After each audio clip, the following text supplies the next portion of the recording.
नमस्कार दोस्तों, जय माता की, जय श्री राम।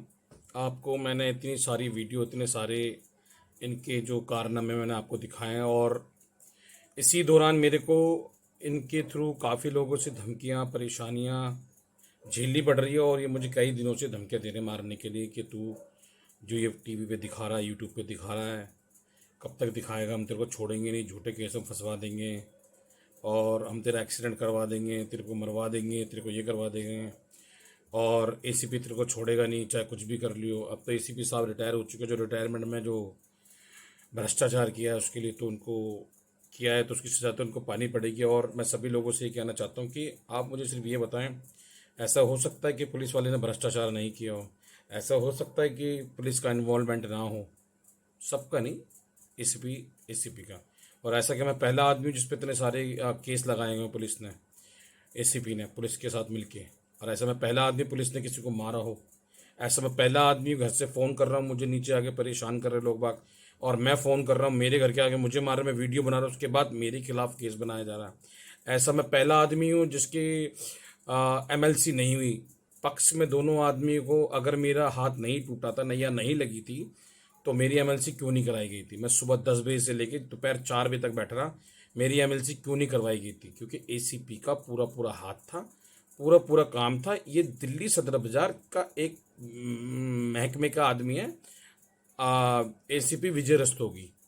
उसका बहुत बड़ा नेटवर्क है, बहुत ज़्यादा पैसे कमा के यहाँ से, मतलब पैसों में घपला करके ले गया ये इंसान, और मुझे धमकियाँ दे रहा है मारने मरवाने की। और इसने मेरे पर झूठे एलिगेंस लगाए, मेरी कोई एमएलसी नहीं करे, मुझे चौकियों में बंद करवा करवा के रखा और धर्मशाला के शटर लगवाए।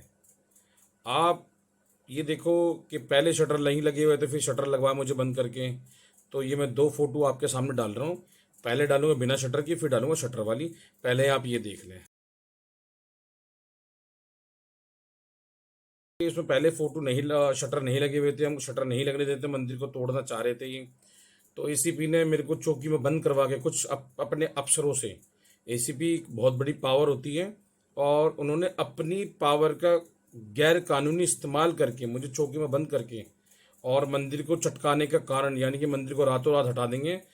तो जो हमारे यहाँ के जो कुछ लोग हैं उन्होंने मेरी मदद करी, और जो सम्मानित लोग हैं जो डर रहे हैं इनसे कि भाई हम पुलिस के जो एसीपी हैं उनसे नहीं लड़ सकते, मगर मैंने साहस और जज्बा दिखाया और मैं इन चीज़ों से लड़ा।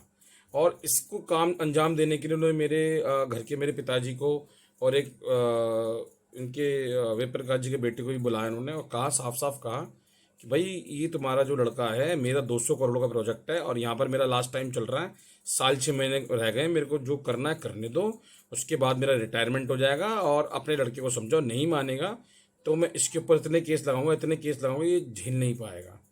पिछले कम से कम 4-5 साल से ये सिलसिला चल रहा है। कुदरती ट्रांसफ़र सदर थाने के अंदर हो गया। थाने के आने के बाद इनने मेरा जीना हराम और मेरे परिवार का बिल्कुल जीना दुश्वार कर दिया है। आपने फ़ोटो देखने के बाद पता लगता होगा कि उन्होंने कैसे क्या किया है। और अलग अलग तरीके से औरतें भेजी, अलग अलग तरीके से मुझे आदमी भेजे, अलग अलग तरीके से गए। एक बहुत बड़ा भ्रष्टाचार, 100-200 करोड़ रुपए की जगह को, एक नहीं कई जगह पे तो ताले तोड़वाए, गोलियां चलवाई, कोई कार्रवाई नहीं हुई, रातों रात सब कुछ गायब कर दिया। अगर मैं गलत कह रहा हूँ तो मैं हर चीज़ मैं आपके सामने प्रूफ रख रहा हूँ। आपको मैंने फ़ोटो भी दिखा दिया, पहले फ़ोटो नहीं था, फ़ोटो भी आ गए, हर चीज़ आ गए। एसीपी एक क्राइम, मतलब इनने पुलिस की को हाथ में लेके गलत काम किए हैं, और मेरे पर झूठे केस लगा के मुझे गलत साबित, लोगों के सामने कोशिश करी है कि इसको मैं गलत साबित कर दूं। ऐसा इनके साबित करने से मेरे को कोई मेरे को और ना ही मेरे जो परिवार को कोई फर्क नहीं पड़ता है। जो सच्चाई है वो सच्चाई है। आप लोग चाहो तो मैं आपको एक एक चीज़ दिखा सकता हूँ प्रूफ के साथ में, कि इन्होंने कितनी मकान बिल्डिंगों पे भ्रष्टाचार किया, कितनी जमीनें जमीनें घेरी हैं। ये तो धर्मशाला और मंदिर है, इस तक को नहीं छोड़ा एसीपी ने। और वेद प्रकाश की जो बेटी है अलका, उसके नाम इन्होंने जगह करवाई थी, क्योंकि एसीपी का इनसे आज से नहीं बहुत पुराना ताल्लुक आता है। जब ये एसएचओ है करते तब से इनका आना जाना हुआ करता हूँ। तो कुदरती 2 साल बाद ट्रांसफ़र कराया है या होया है या भेजा गया है, ये समझ में नहीं आया। आपसे इनकी जो सेटिंग है ना, नीचे से लेके ऊपर तक है, ऊपर तक जो इनके बड़े बड़े सिस्टम में बैठे हुए लोग, अमित जुनेजा के और कपिल रस्तोगी के, विजय रस्तोगी के, ये सब एक आपस में रिश्तेदार, इनका बहुत बड़ा नेटवर्क है। मैं सीबीआई और ईडी से कहना चाहता हूं कि आप इसकी बारीकी से छानबीन करोगे ना तो बहुत बड़ा एक रैकेट निकलेगा, जिसके अंदर इन्होंने कितने भ्रष्टाचार कर रखे सब कुछ सामने आ जाएगा। थोड़ा सा बस आप लोगों से यही है कि वीडियो को ज़्यादा से ज़्यादा शेयर करें। आपकी वीडियो से प्यार बहुत मिल रहा, और ज़्यादा से ज़्यादा दें। धन्यवाद। एक कल नए प्रोग्राम से फिर आएंगे आपके पास।